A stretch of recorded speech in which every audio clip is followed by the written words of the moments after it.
I did a YouTube video, it was probably 10 views. His sister sent it to him. He called me, had me come by, and I went Facebook Live at the subdivision, and his eyes lit up. At the time, Byron wasn't successful. He wasn't known. He didn't have an audience, leverage, or financial stability. He was a bankrupt real estate agent trying to survive in an industry where attention wasn't optional. It was survival. Everybody I was trying to break, all the agents I was trying to be, they were advertising in the newspaper, and I was bankrupt at the time. So I had no money to go and take out an ad in the newspaper. I started using Facebook, realizing that sellers in that market, they were being told the same story over and over and over again by these agents. They were becoming very frustrated because their homes weren't selling. While others could buy visibility, Byron couldn't, and that constraint forced him to see what others never did. Byron discovered something most people never realized, that the very limitations working against him weren't barriers. They were the beginning of everything that followed. This is not just a tool to market listings, but this is a tool to build my entire business. So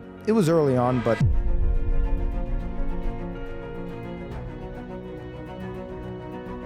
Byron, excited to have you here. You had me on that we did at the Gathering of the Eagles, and now you drove to Miami, so I'm super grateful for that. So I want to just jump right in with my first question. Before BAM, before YouTube, before scale, when was that first moment that you realized distribution and attention mattered more than skill?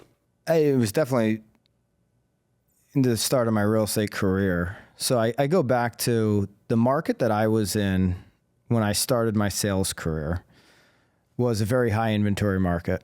So it's similar to what people are dealing with in Austin right now. What year is that for context? Yeah, so 2011, 2012 timeframe, so about 15 years ago. Like the most inventory ever. The most inventory. And in particular, Connecticut was the extreme of that, where it's reversed today, where Connecticut's the opposite, low inventory, but it was the extreme, lots of inventory, 24, 36, 48 months, depending on what price category you were in. And everybody I was trying to break through, all the agents I was trying to be or become or emulate, they were advertising in the newspaper. And I was bankrupt at the time. So I had no money to go and take out an ad in the newspaper and do my full page block of all my listings. But listings was how you got control in the market, how you build brand, having something to showcase to your customers. And so I started using Facebook and realizing that sellers in that market, they were being told the same story over and over and over again by these agents. And they were becoming very frustrated because their homes weren't selling. I was talking to second, third sellers, second, third try of going to the market. And they had seen nothing different from every agent until you started showing them Facebook. And in real time, like on the listing appointment, showing them what a Facebook Live could do. The first development I got, the builder had a 76 lot subdivision. He had already built and sold 67 homes. Okay, so he had 9 left. That's when they make all their money. And he had the same agent that his dad hired. So it was a CB agent who he inherited the agent, and he had sold 67 of the 76 subdivision. So you think he's going to get the last 9, but they had gone almost 12 months, almost 15 months, somewhere in that time frame without a sale, and he hit a rough patch. And I did a YouTube video, it was probably 10 views. His sister sent it to him. He called me, had me come by, and I went Facebook Live at the subdivision, and his eyes lit up where he's like, somebody's commenting. He hasn't seen anybody come through the door in months. Somebody's asking a question. Tell him this, tell him that. I'm like, you tell him, we're on live right now. And that was like, this is not just the tool to market listings, but this is a tool to build my entire business. So it was early on, but I had no other choice. I had no money. Facebook was pretty juicy at the time. So what did that version of Byron believe about success that 15 years later is 100% wrong? Like that it's going to happen pretty quickly. That for sure. A couple of the podcasts I do right now, the Real Word's on 380 something episodes and Knowledge Broker's on 150 episodes. I did a podcast before the Real Word that was 175 episodes that isn't even on YouTube anymore. So Did you delete it or wasn't it got deleted? Yeah. And so the amount of reps that are required to even be decent at something, I think we just underappreciate how much you have to stay on it every single week and keep doing. If you believe in it long term, you have to keep doing it for a long period of time. It sounds like for 15 years you've been building in public. Yeah. What are some of the downsides of being so visible, and how do you manage them personally? I mean, I think some of the downsides are you tend to think, okay, should I be doing this? Should I be testing that? Like my natural state is I would basically never post on social if it wasn't because of business. You know, I feel you on that at a deep, deep level. yeah. I mean, I don't even, people are like, oh, you have kids? You know, because I don't ever post, even if you go on like old Facebook posts, there might be some there, but I've never posted my children on Instagram.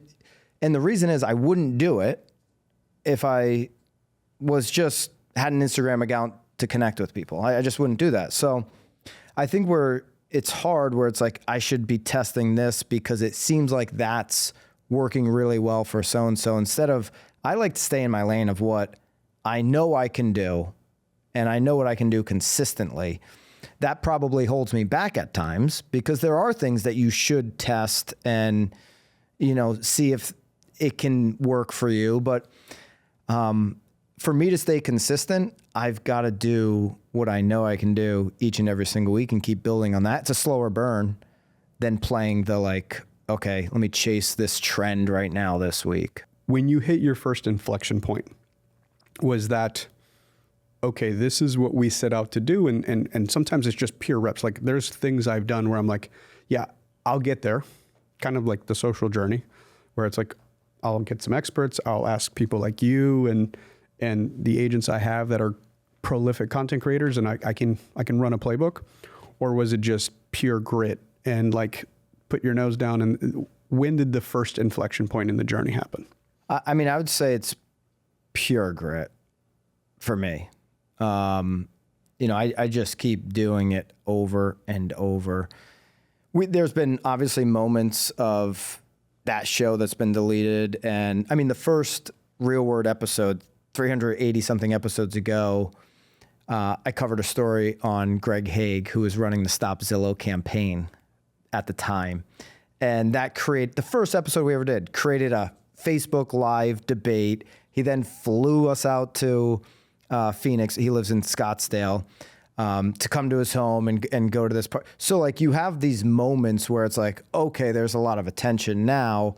But you want to be true to like, okay, what do I think is most interesting and useful for agents that they can apply to their business at scale, right? So like if something's happening in Michigan that only affects Michigan agents, and me talking about that, that's not going to be relevant for most agents. The Stop Zillow campaign and how you might want to think about that for your business was relevant to all agents. And if the next week's story or conversation isn't as sexy and isn't going to create a debate, does that mean you don't do it? No, because then you're just playing complete clickbait game. And I think if you stay true to like, okay, what at the core is everything I'm going to talk about? Is it useful and helpful to agents? Is there a back end story that you can attach that they can do next? Then you're going to gain a lot of trust and longevity in the content. But if you're just chasing the clickbait, you can be hot for a year or two. We're seeing that like a ton across social. You always see that. But is there something behind it? You BAM sits at this intersection between media and real estate. And, you know, when I see what you guys have done, it reminds me of Gary Vee ranting into a camera like 2008, 2009, 2010. Like there's a very visceral clip that I've seen multiple times where Gary said, in 10 years from now, we will all be a one media person company. Do you see, or should agents see themselves as a media company that happens to sell real estate, or as a real estate company that has a media company? I think it depends on your ambitions. I mean, I agree with the Gary Vee premise.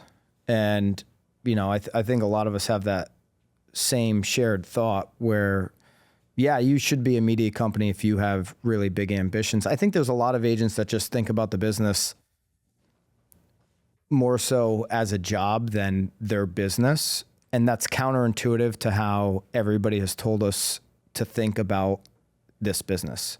You're an entrepreneur. Not 1.5 million realtors are entrepreneurs. And that is like a crazy thing to say when people are like, no, we're all entrepreneurs. No, and so if you're thinking about it more as a job and I need to make a certain amount and be a part of the right team or organization, then I think you should be a character in that. They better have a media footprint. They better have a plan to attack social every single week. And you can be a character within, or not be a team player and see how that's working. But if you want to build a really big business and have ownership on it, then 100% you should be media first. In my even social journey, the unlock I had was I can't replicate what other folks do well. I just need to kind of lean into my strengths. When you're sitting down with an agent who just doesn't know where to begin, I had a conversation with someone in legacy media recently who at first was disagreeing with some of my public statements about attention and social. We actually had a super constructive phone call. And he actually agreed that, the strategy and tactics I'm taking make perfect sense. But he said, I just feel like there's, in this era, people just post to post. And how would you sit down with an agent doing a solo producer, doing like full-time agent, doing anywhere between 10 to call it 30 deals a year? And they follow you, they've seen what, you guys have built, but they're like, I don't know where to begin. Like, how do you walk someone through the kind of self-discovery process to decide what content is worth their time, like ROI? How do you calculate that with attention and social? It's so much easier. You brought up Gary Vee. It's so much easier today than when Gary Vee was telling everybody, which was the right advice, like just have a camera follow you around all day and vlog it and clip it and see what happens. That was the right advice at that moment. Today, you have the ability to just use AI. So I'm not telling anybody to create AI content. What I'm saying is record yourself. You don't need someone following you around. In the office, when you're actually doing the work, just have your phone recording yourself. And do it for a week straight, do it for 30 days, okay? If you're gonna test something and find out the truth, then commit to it for a period of time. Have an end date. Upload all of those transcripts to AI, and that will tell you your 3 or 4 or 5 core beliefs, the way you naturally operate. So you're not just now saying, well, I got to post to post. I got to get prettier Canva templates for my listed posts. No, what are the core beliefs on how you operate in business? If you upload a week, 30 days of transcripts of you having real conversations in your office, whether they're with clients, customers, shoppers, employees, people that you work with, the AI machine, whatever you want to use, is going to tell you what your core beliefs are. Even if you don't know what they are, you probably do, but it will tell you what they are and what lane you should be posting those in. And you can do a variety of different post styles from that. So if you're more like the static image on Instagram is working really well, you're crushing it on those. But videos are collapsing, which goes to my next question, finish the thought because I actually want to pull on that string. You're going to be able to just test some of those thoughts. And if you look at, the people who are being perceived just to post, no, they're saying a lot of the same things over and over again because they understand that one post is going to reach maybe 5% of their audience. And maybe it wasn't the right angle or exactly the right framing, and they're going to tweak that and repost it because it's a message that they care about. So they're going to continue to talk about that message. So you almost teed me up perfectly for the next thought I had.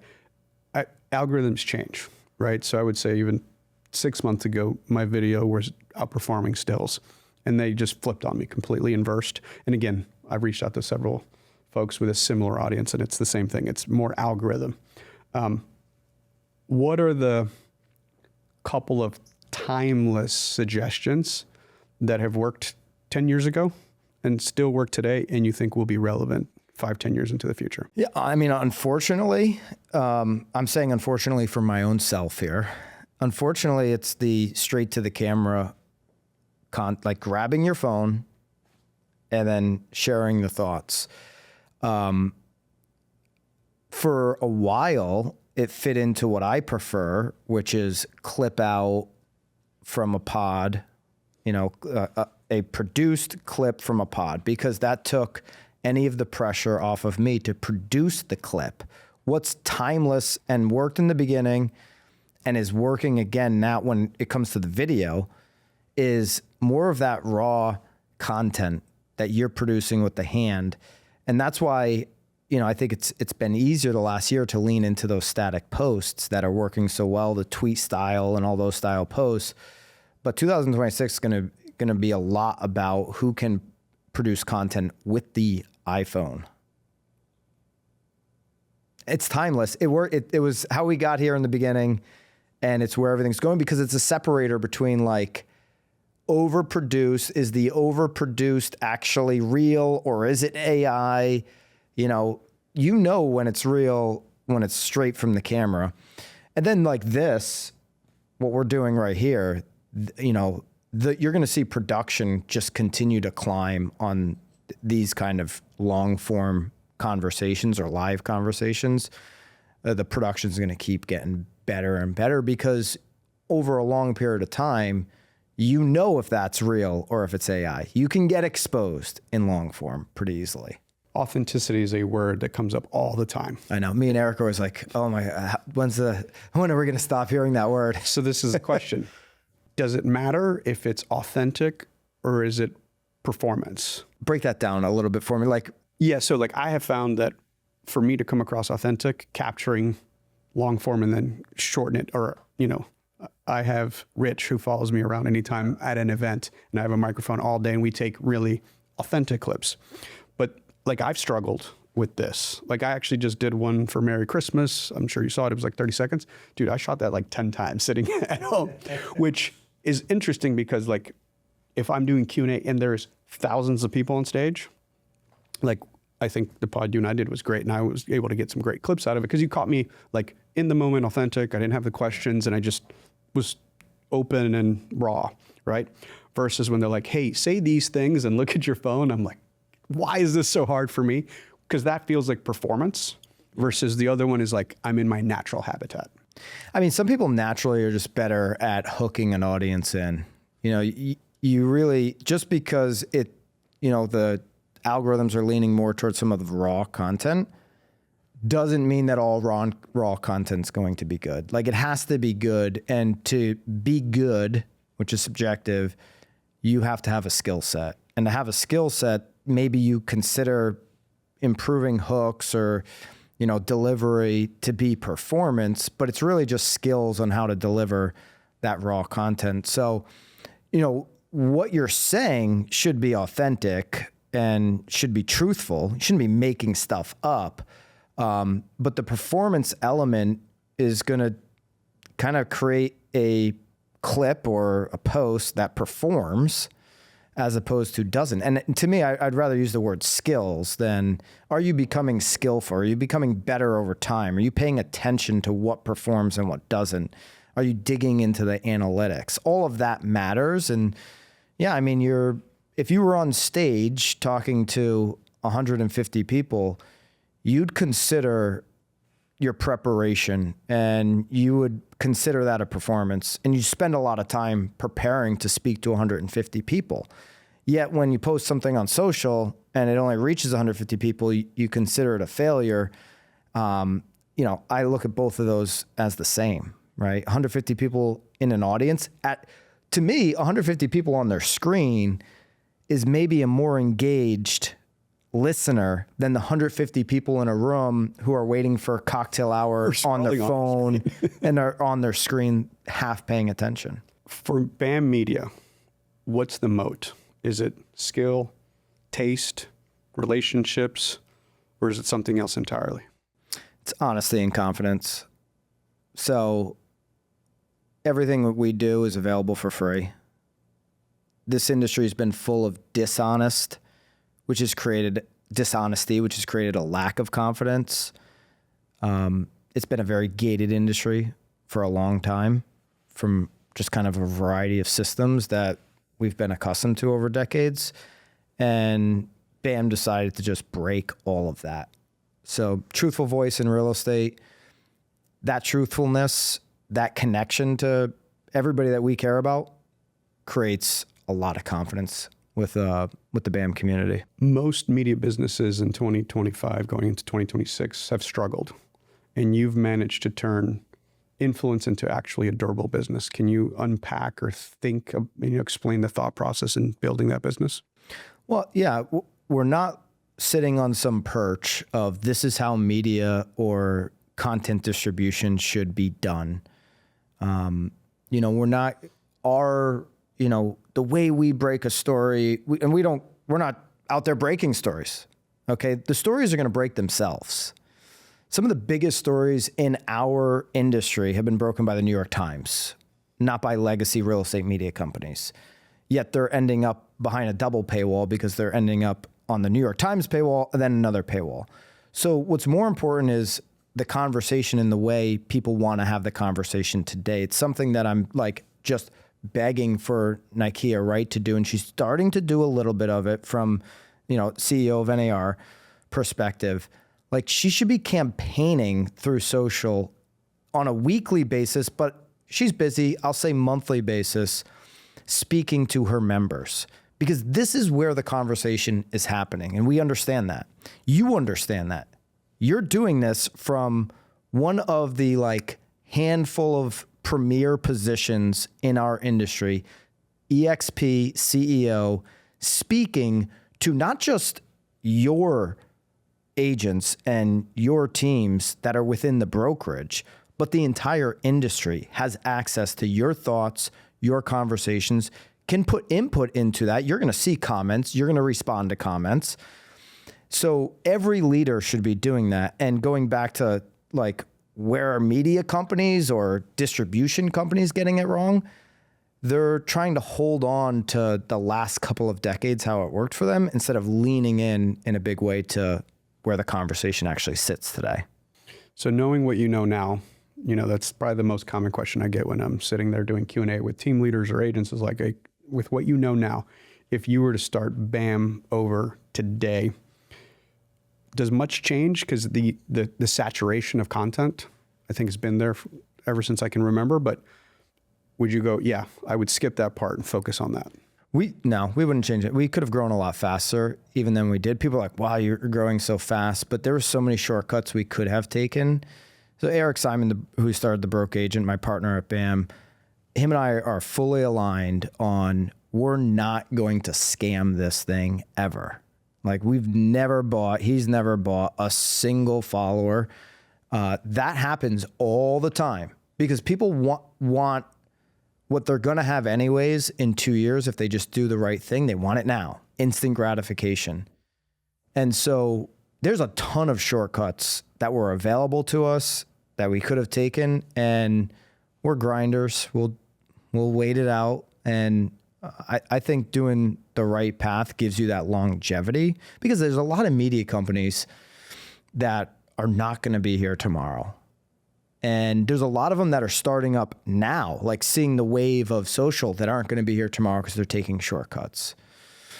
And so I think it's really important that you don't take the shortcut, you do the work, and that's going to build that long-term trust. So for the entrepreneur or agent listening, where do you think today they're over-indexed, and where are they under-invested and you kind of see as a blue ocean? Just the average agent over-indexing.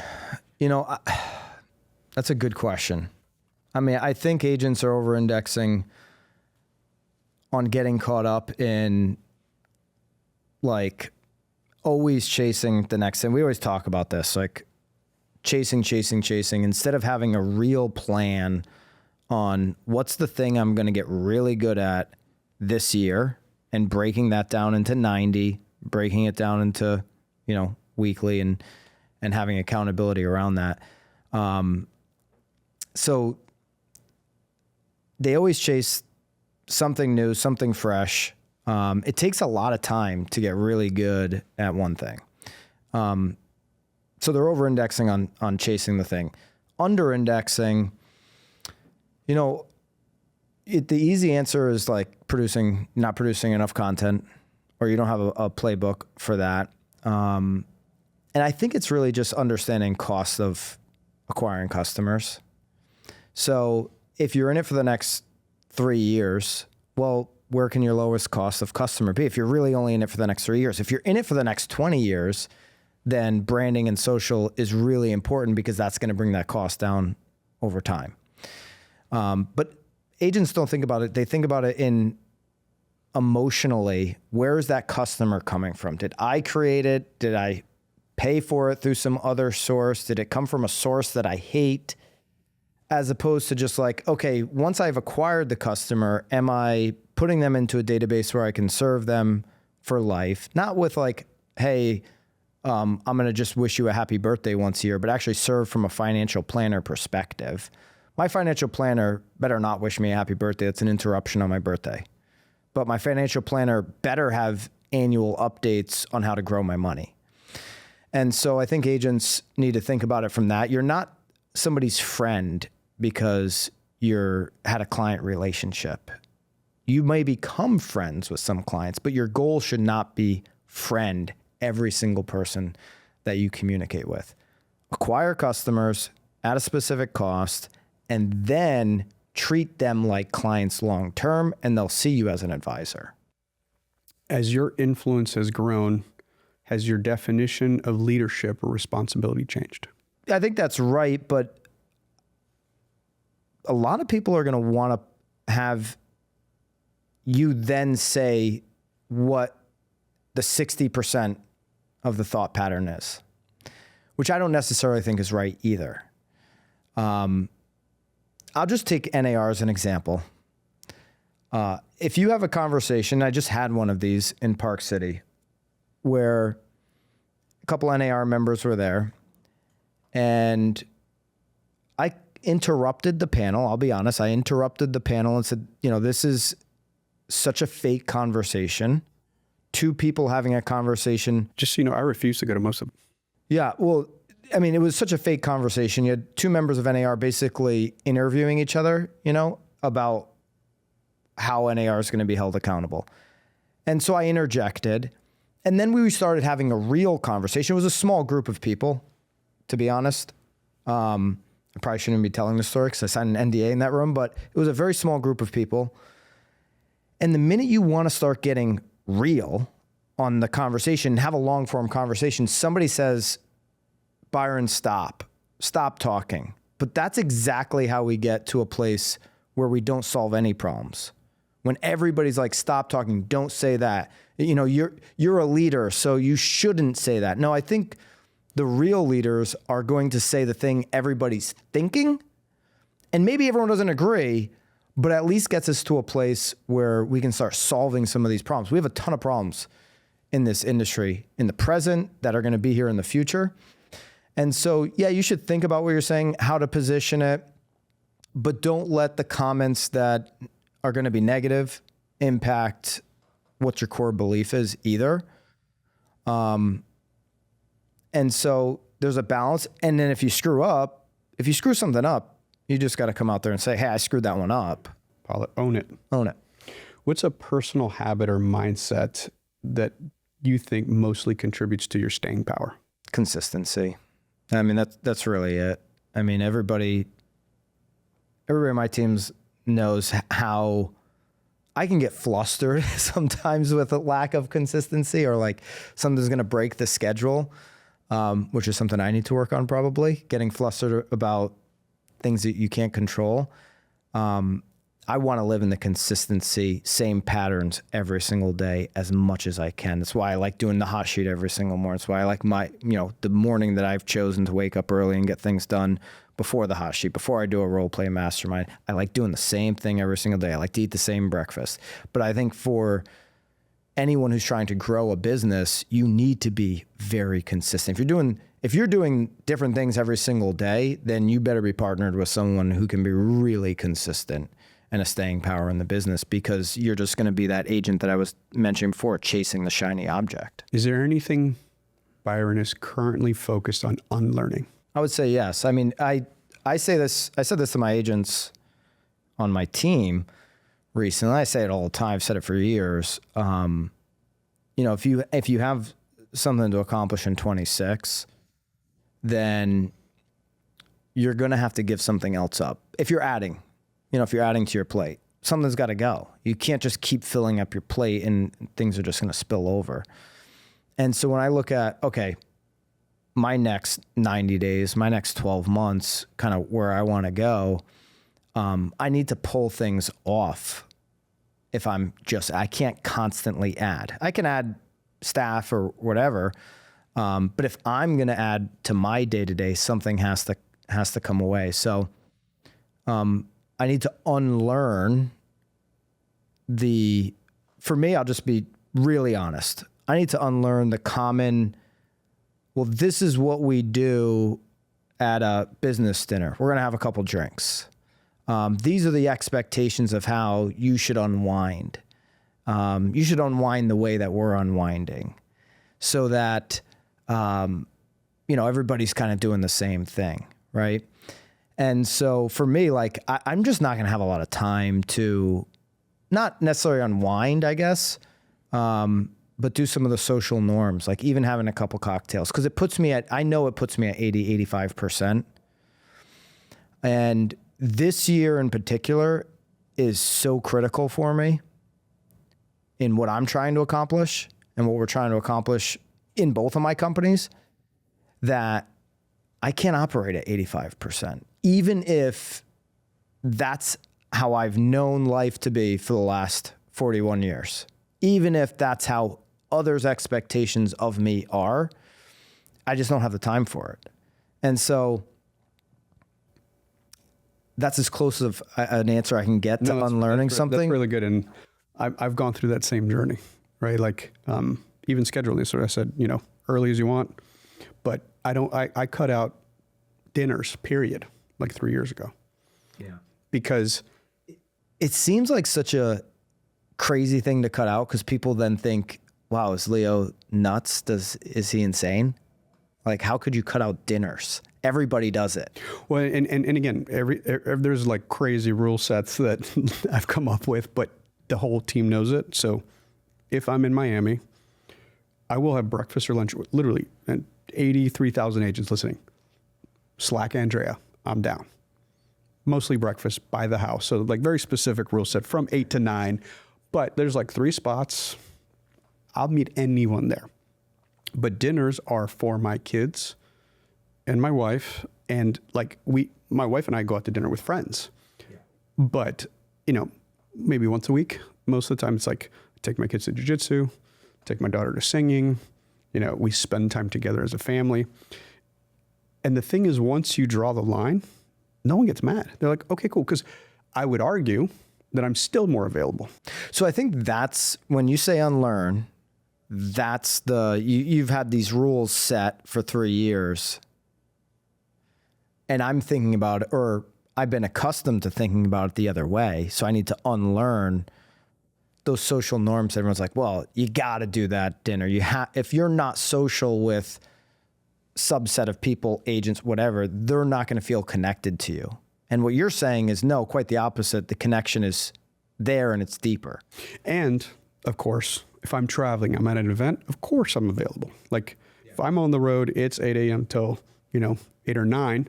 But like I've cut out drinking altogether purely because this says I sleep worse and then I can't show up, especially if I'm in front of a couple thousand agents and I'm going to go all day. Like I have to be sharp, right? Like it doesn't matter who throws what at me. And sometimes it's the New York Times or the Wall Street Journal asking me the question. So it's like, it's just probabilistically, I'm like, I can't afford that 15% drop in performance.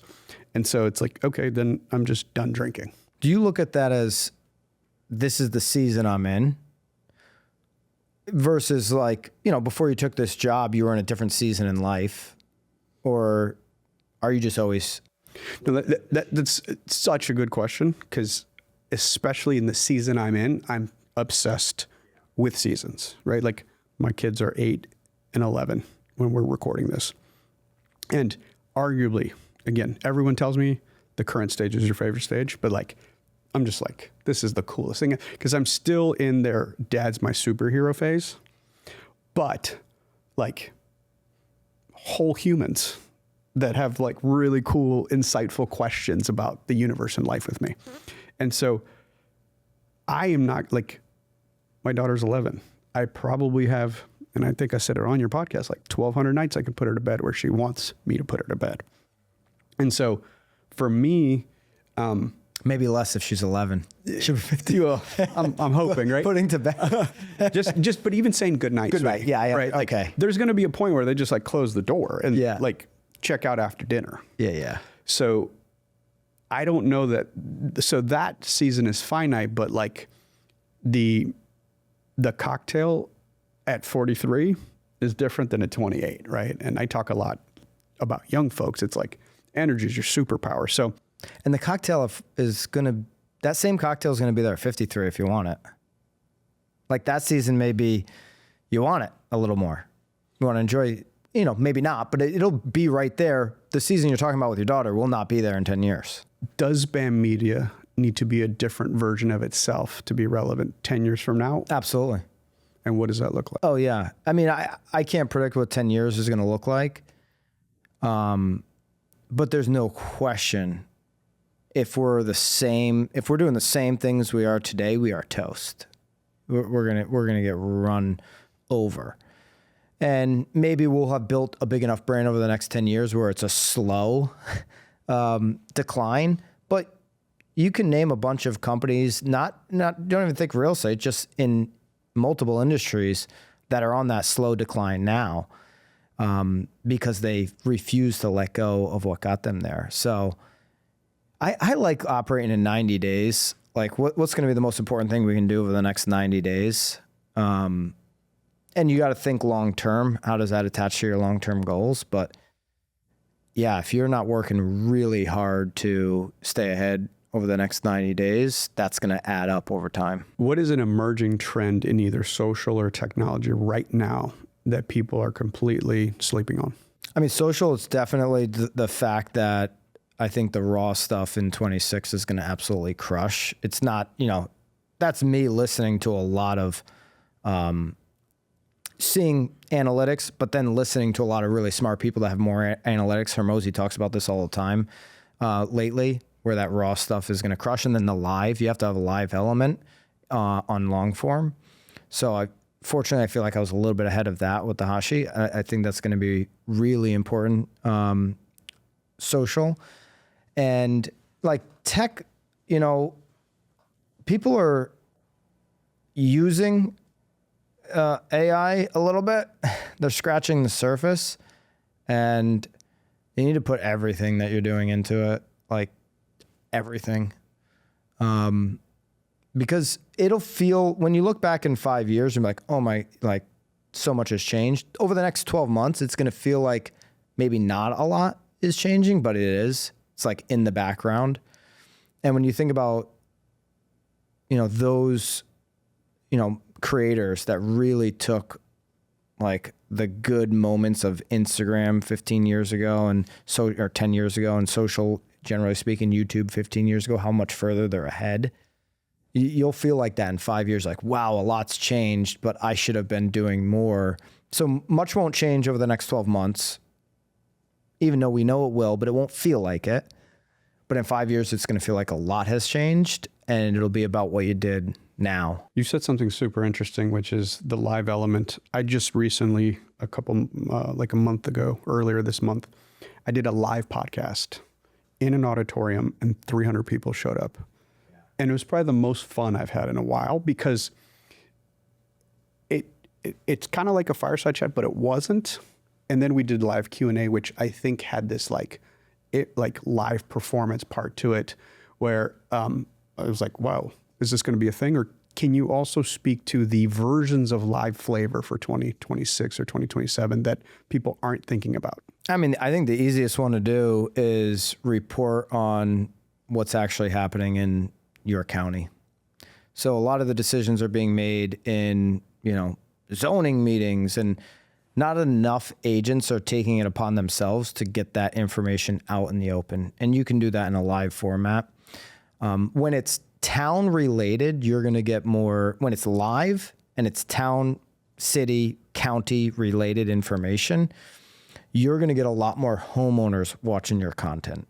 When it's, the restaurant or, the park or the whatever, you're going to get a lot more buyers watching those YouTube videos. But if you treat YouTube Live or whatever your platform is live to focus on that stuff, those are going to be homeowners, and they're going to want to debate in the comments. And it'll get a little bit political, but you don't have to.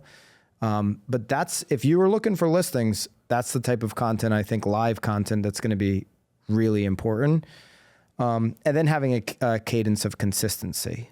So if that's monthly, then every first Tuesday, where people know when to access it, how they can access it on a consistent basis. Doesn't have to be every single day or even every single week, but it needs to be super specific on that consistency. And then, don't break that for anything. 10 years from now, what do you want people to say about how you helped change the industry? That we helped break apart every single one of these backdoor rooms that are controlling a lot of the narratives, that our honesty, our voice helped break that apart and gave agents the confidence to really make a difference with their lives and with their business. One last question to close us out. If you were giving advice to someone who is willing to get out of their comfort zone and build in public, what is something meaningful you could impart on them?